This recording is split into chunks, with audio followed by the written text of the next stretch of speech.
naitwa Asha Saidi, ni diwani viti maalum katika wilaya yetu ya Arusha DC. Nashukuru leo tuko hapa kwa ajili, tulikuwa tunaapishwa na tumeshaapishwa. Nashukuru Mungu, baraza ni nzuri, na endapo Mungu atatujalia twende hivi tulivyo, na imani kubwa sana tutakuwa tuna ushirikiano mkubwa wa kuleta maendeleo katika wilaya yetu. Na sisi kama madiwani viti maalum tuna imani kubwa tutasaidia sana wakina mama, lakini tutasaidia wananchi katika wilaya yetu. Tunamshukuru Mwenyezi Mungu.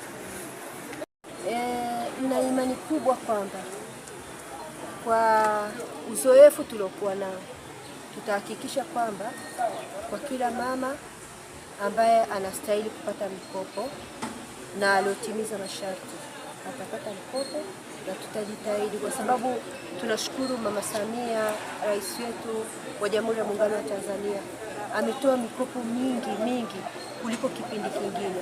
Kwa hiyo na imani kubwa kwamba kila mama atafikiwa na mkopo, na vijana pamoja na walemavu. Shukrani.